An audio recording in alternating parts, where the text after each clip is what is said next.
Scotland screwjobs, bloodline backstabs, Judgment Day destructions. All this has led us to bad blood. What is up, everyone? This is Time to Wrestle with Suplexis. I'm Suplexis, and today I'm gonna predict the bad blood match card. This is my most anticipated pay-per-view of the year so far for wrestling, and my excitement has been crazy. I've made 2 videos about this, and I only have one issue with the show, and it is the best issue you could have. There are 5 matches on this show, and I could name a bunch of other ones that fit it. So I'm gonna get that out of the way. Some matches that should have been on the show to me. I think Gunther and Sammy belonged, and I think that Braun Strowman and Bronson Reed belonged on the show. Perhaps the tag team title ladder match belonged on the show, and I think the women's tag team title match belonged on the show, but seen as Bianca and Jade are champions, I do see Io Sky and Kairi Sane somehow getting involved to further the storyline. So I could see that happening. And now that all the matches I think should be on the show, now that I got that out of the way, let's get into the predictions for tonight. So, the first match I will be predicting is the Bloodline Tag Team match. This has built up for a long time, and you'll see with some rivalries on this show. For some of them, bad blood, it's at a boiling point. These people can't take each other. While for other ones, it's the blood is just starting to get thick. Is just starting to grow that bad blood. This is a scenario where it is chapter 1 to me of the new series of the Bloodline, where Roman and Solo, this new bloodline, perhaps The Rock will be at the forefront. So, for this match, my prediction, I think the new bloodline will beat Cody and Roman. I know that is bold, I know that is out there, but Roman Reigns, he's been the top guy for almost 10 years. I don't think he needs this win. Whereas playing off of things that have happened is having Solo pin Roman, in my opinion. That is the way to go. Have Jacob do all the work, and then Solo gets the pinfall on him. So that's my prediction for the match. But there is another factor brewing on SmackDown we gotta remember. Kevin Owens and Randy Orton. Because Randy Orton, he said that he is okay with Cody Rhodes teaming with my tribal chief in that picture. He said, Randy said he's okay with that. Kevin isn't as okay. So perhaps after the match, everything goes out of control, and Kevin Owens, he has to make a decision whether he's going to help Roman or whether he's going to sit back and let the bloodline do their thing. That's pushing it a little bit. So that's my prediction. I am predicting Kevin, or sorry, not Kevin Owens. Kevin Owens will get involved after. I'm predicting the bloodline to win. Now, this is, I'll point this out throughout the episode. My predictions for the show were Solo and Roman, which isn't correct, but their first encounter is on this show, so It's still incorrect, but I was getting there kind of. And then Cody and Randy, that is incorrect. So, the next match I will be covering is the WWE Women's Championship match between Nia Jax, who is defending, against Bayley. So, this one, out of every match on the show, this has the least bad blood to it. It isn't really a blood feud, and these two fought each other in a alright match at SummerSlam. I don't think the match is going to be the talking point. So my prediction for the match is for Nia Jax to retain the championship, hold on to that title. Let's act like this is the women's championship. Hold on to that title. But will she hold it at the end of the night? Nope. She will not, in my opinion. I think this little thing, Money in the Bank, it's the wrong way on the camera, but it's Money in the Bank. I think it's going to be cashed in. Tiffany Stratton, after the match, is going to cash in on Nia Jax and take the women's championship. Because this match might not have bad blood to it. Coming out the show, like I alluded to in the first prediction, just like the Bloodline tag match, bad blood, it's not boiling yet, but tonight it starts to get to that point with Tiffany cashing in. So that is my prediction for post match. Nia retains, beats Bayley, and then Tiffany cashes in and gets the belt. And I guess when you look at it that way, by technicality, there are 6 matches on the card. So,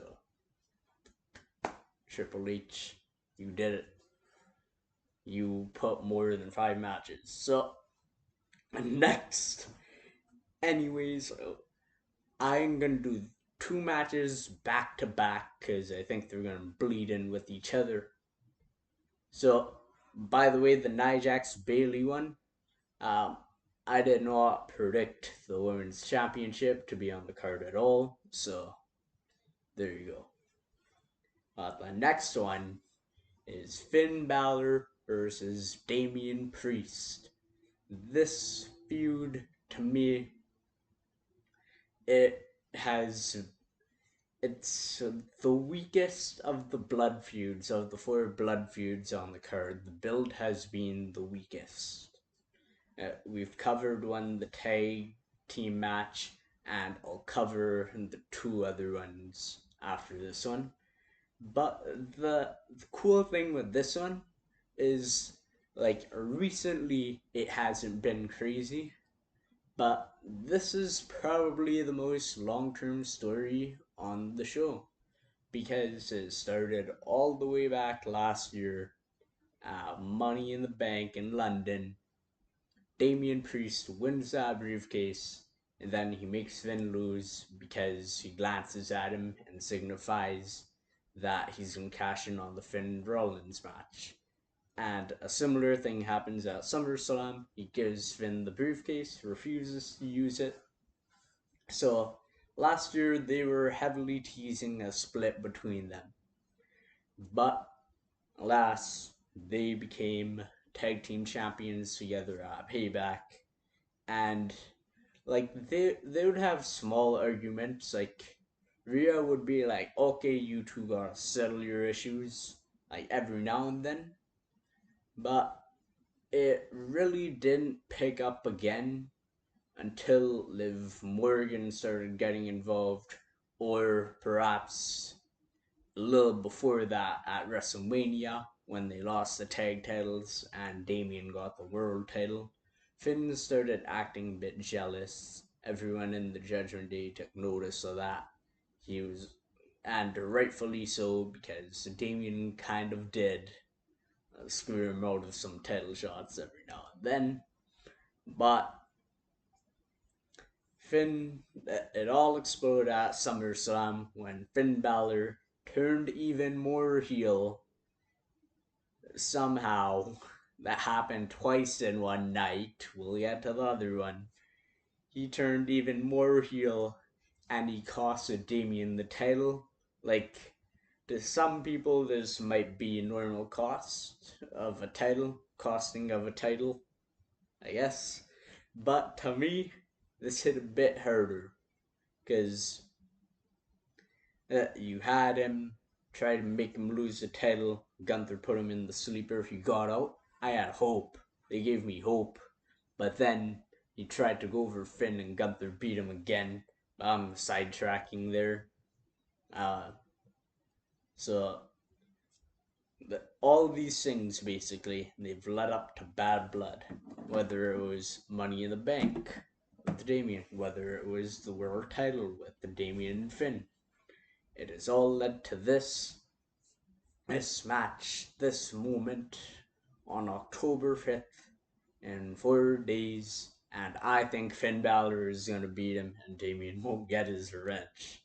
Look, uh, I like Damien Priest more than Finn Balor, personally.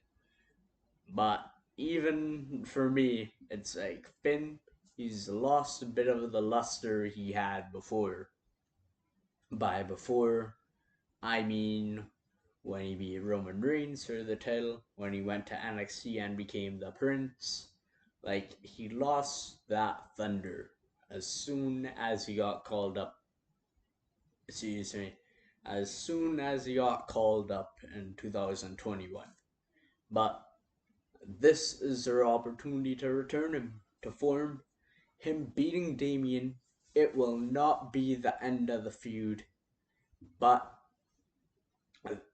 it is a statement for Finn Balor that he is still a main eventer, and I see this bleeding in to the next match. Oh yeah, by the way, I did predict this match to happen, except for the World Heavyweight Championship, as I thought Damien would retain that title and Finn would beat him at the show, and I'm predicting Finn to beat him.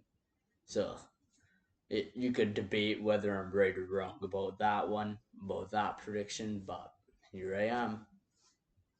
So, the next match, anyways, is Rhea Ripley versus Liv Morgan. We have the Dom locked in a shark cage. Oh man.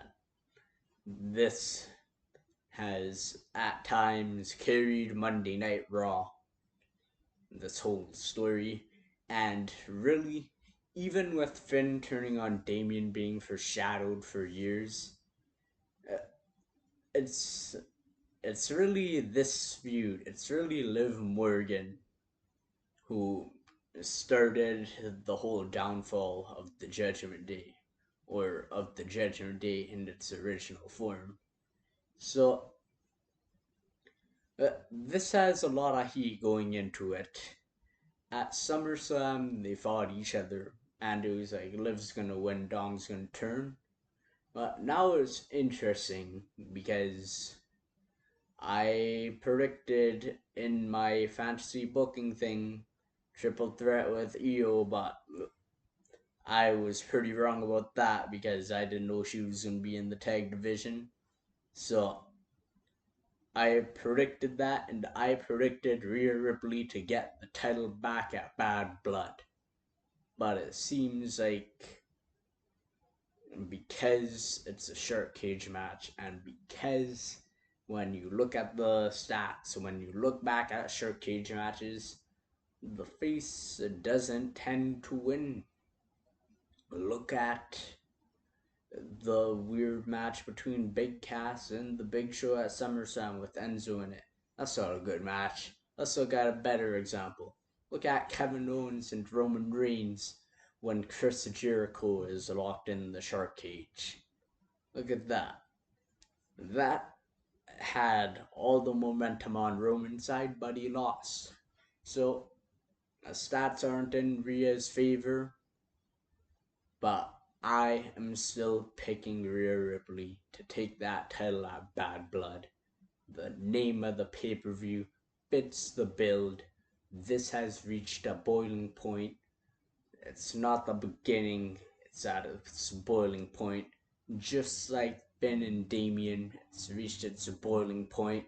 So I see that happening, and after that, who knows who Rhea fights? Because all of the main event women's talent on Monday Night Raw are in tag teams right now. So, who knows who she's going to fight? So, for the final match,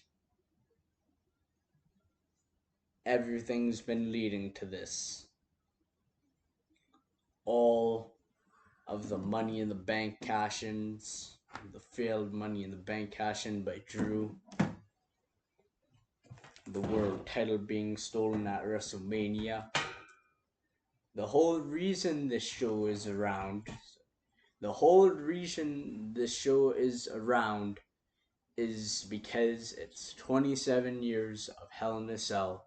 It's the 27th anniversary of Bad Blood, and it happens to be the case where this feud has reached its boiling point.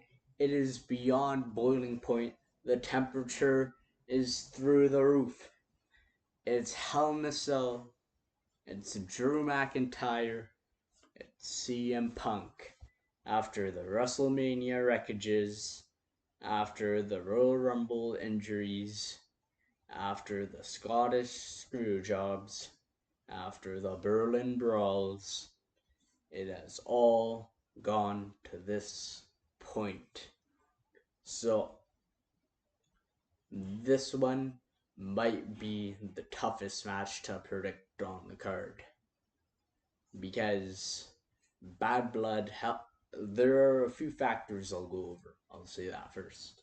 First, Bad Blood, all the Hell in a Cell matches, Kevin Nash Triple H, Shawn Michaels Triple H, and the first Cell match at the first Bad Blood, Undertaker and Shawn Michaels, all of them have resulted in the heel being victorious. That would point towards Drew winning. And on the other hand, though, Drew McIntyre has never won a cell match, and Punk won one of his cell matches. So, this is tough to predict. You gotta think about where they go with this. If Punk wins, he seems like he's lined up for a title match against Gunther at Survivor Series. If Drew wins, it's a bit tougher to see where he goes. So, my prediction for probably my most or one of my most anticipated matches of the year, I'm gonna go Drew McIntyre. I know Punk might make more sense, but I'm going with my heart on this one. My heart says Drew McIntyre's got it. So I am picking the Scottish Warrior. I'm picking the guy who won this very title in the pandemic and he never got a fair shot with it. I am predicting the guy who won this briefcase but got wrongfully screwed out of it. Drew is the victim. He's gonna get his revenge in Hell in a Cell.